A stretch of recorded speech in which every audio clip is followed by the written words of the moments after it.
जय शिवराय मित्रांनो. आज आहे 21 मार्च आणि पुढच्या काळामध्ये वातावरण पुन्हा एकदा महाराष्ट्रामध्ये सक्रिय होत आहे. जास्त काही मोठं त्याची शेड्यूल नाही आहे, जास्त त्याची इन्सेंटिव्ह नाही आहे, व्याप्तीही खूप नाही आहे.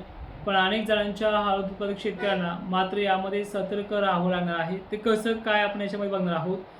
काही भागाचा जो काही अंदाज आहे तो ॲप्लिकेशनवरती आपण देऊयात. ज्यांना सोशल मीडियावरती विरोध केला आहे तो अंदाज आपण त्या जिल्ह्यांची माहिती आपल्या ॲप्लिकेशनमध्ये उद्या संध्याकाळी देण्याचा प्रयत्न करूयात.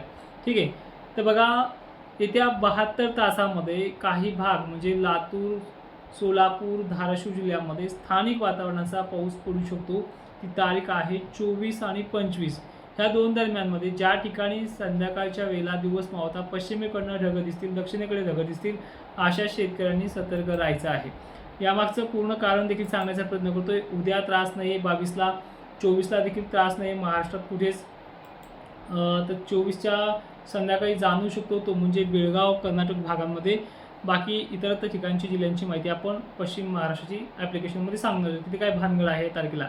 तर 24 तारखेला लातूरसारख्या ठिकाणी, सोलापूर, धाराशिवच्या काही ठिकाणी स्थानिक वातावरणाची ढगाळ परिस्थिती निर्माण होणार आहे. एकंदरीत मराठवाड्याच्या सर्व जिल्ह्यामध्ये ढग दिसू लागतील. धोके मोठे नाही आहेत, फक्त स्थानिक वातावरणाची भीती सोलापूर, धाराशिव आणि लातूर. त्यामध्ये परभणी पण किंचित प्रमाणामध्ये असर होऊ शकतो, सटकारा पडू शकतो. तर त्यानंतर 24 तारखेनंतर 25 तारखेला बेळगाव, कर्नाटक पश्चिम भाग, हुबळी या भागात मेघगर्जना आणि पाऊस होण्याचा अंदाज आहे. त्यानंतर सोलापूर तालुक्यामध्ये, सोलापूर दक्षिण भागामध्ये काही मोजक्या ठिकाणी स्थानिक वातावरणाचा पाऊस होण्याची शक्यता आहे. त्यामध्ये लातूर आहे, परभणी आहे, बीडमध्येही मोजक्या ठिकाणी आहे आणि नांदेडमध्येही मोजक्या ठिकाणी आहे. विदर्भातल्या शेतकऱ्यांना हळद उकडण्यासाठी कुठलाही त्रास नाही आहे. फक्त एखाद्या ठिकाणी ढग वगैरे दिसले तर झाकून ठेवा, तेवढीच तुम्हाला मर्यादा आहे, ज्यामध्ये वाशिम जिल्ह्याचा आपण समावेश करतो.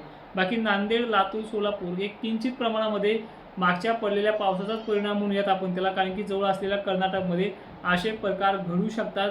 त्यामुळे ह्या शेतकऱ्यांनी देखील या 2 दिवस म्हणजे 24, 25 आणि एकंदरीत 26 तारखेला संध्याकाळपर्यंत जिल्ह्यामध्ये जरी तुम्हाला सोलापूर, लातूर, नांदेड आणि परभणी, थोडाफार बीडचा केज वगैरेकडील भाग, 26-27 पासून वातावरण पुन्हा मोकळं होईल. त्यामध्ये पश्चिम महाराष्ट्रातल्या काही भाग आहेत त्याची नावं आपण ॲप्लिकेशनमध्ये घेऊयात. ज्या जिल्ह्यांची नावं सोशल मीडिया आपण घेण्याचं बंद केलं आहे, तर त्या तारखेला सुद्धा अशा प्रकारचं शेड्यूल त्या भागांना आहे. त्यानंतर परिस्थिती जी आहे मराठवाड्यामध्ये 27 तारखेला सुद्धा अशी ढगाळ व्हायला सुरुवात होईल. वातावरण 100% क्लिअर जे आहे ते आज पाहायला मिळेल, उद्यासुद्धा पाहायला मिळेल. पण परवापासून म्हणजे 23 तारखेपासून हळूहळू ढगाळ व्हायला सुरुवात होईल. त्यामध्ये मराठवाड्याचा प्रामुख्याने समावेश आहे. आता ज्या भागांची मी नावं घेतली सुरुवातीला, तुम्हाला समजलं असेल, लातूर, सोलापूर, धाराशिव, बीड वगैरे भागांची, यांना काही लयच अवकळी नाही, जास्त काही मोठी इन्सेंटिव्ह नाही आहे. पण काही ठिकाणी ढग तुम्हाला त्या दिवशी आलेले दिसतीलच. त्या ठिकाणी त्या ढगांचा प्रभाव आणि गरमीच्या लेवलमुळे ढगांची होणारी क्लाउड सीडिंग, ऑटोमॅटिक ढगांच्या एका ढगांची 4 ढग होणं, रात्रीच्या वेळेला कुठेतरी विजा वगैरे चमकणं, असे प्रकार घडू शकतात या 2-4 जिल्ह्यामध्ये. त्यामुळे थोडं सतर्क राहा. हे पुढे पण सरकू शकतं, पण अजून त्या पद्धतीचा वातावरणाची इन्सेंटिव्ह पाहायला मिळत नाही. तरी सुद्धा हे लातूर वगैरे भागाने या 24 आणि 25ला, खास करून 25ला सतर्क राहायचं आहे. एकंदरीत आता पुढची परिस्थिती पाहूयात आपण. हे टप्पा असल्याच्यानंतर परत वातावरण परत बिघडते एप्रिल महिन्यामध्ये.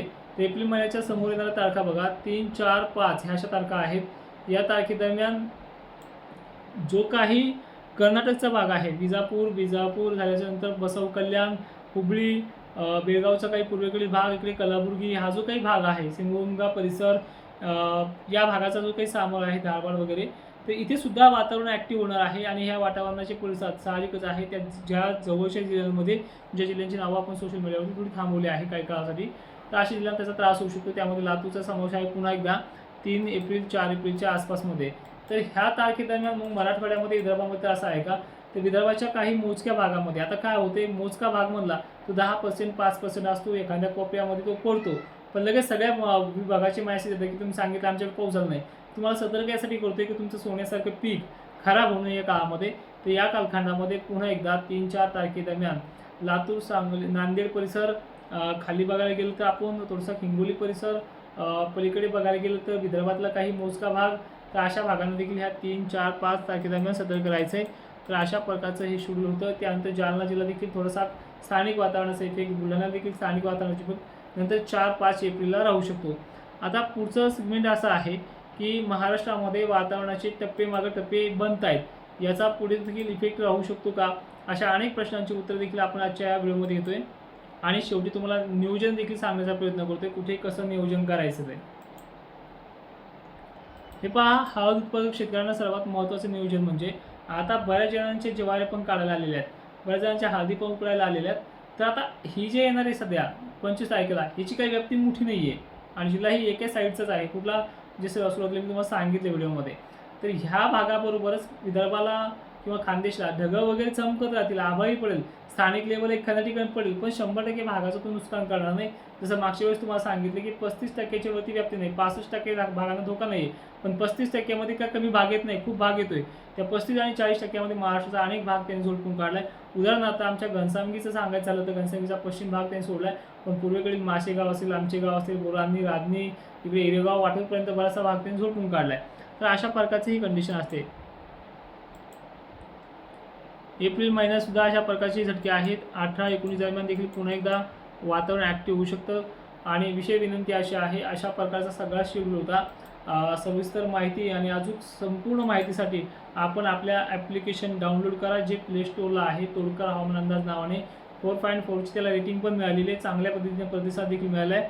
आणि ह्या ॲप्लिकेशनवरती उद्याचा लाईव्ह असणार आहे, त्या ॲप्लिकेशनवरती या. परत एकदा 24 आणि 25 तारखेबद्दल स्पष्टपणे सांगण्याचा प्रयत्न करतोय. 24 तारखेला ढगाळ वातावरण, स्थानिक वातावरण, लातूर जिल्ह्यामध्ये गरमीचं वातावरण बनणार आहे. 4-2 ढगामुळे त्या ठिकाणी झालेला पाऊस असणार आहे. काही ठिकाणी तो पडेल, सगळीकडे तो पडणार नाही. इकडनं WD देखील पाकिस्तान कराचीला याच दिवशी 25 तारखेला परेशान करणार आहे. गुजरातपर्यंत त्याची शक्यता आहे. गुजरातकरांना देखील या दिवशी सतर्क राहायचं आहे, ज्यामध्ये राजकोट, उत्तरेकडील भाग, राजस्थान परिसर, लखनौ, हैदराबाद परिसर इकडे जो आहे, कराची वगैरे भाग, ठीक आहे. या 25 तारखेला देखील या भागामध्ये सुद्धा हा पडसाद उमटू शकतो. बाकी तुम्हाला काही प्रश्न असतील तर कमेंटमध्ये करा, उद्याच्या व्हिडिओमध्ये आपण ते घेण्याचा प्रयत्न करू. जय शिवराय, धन्यवाद.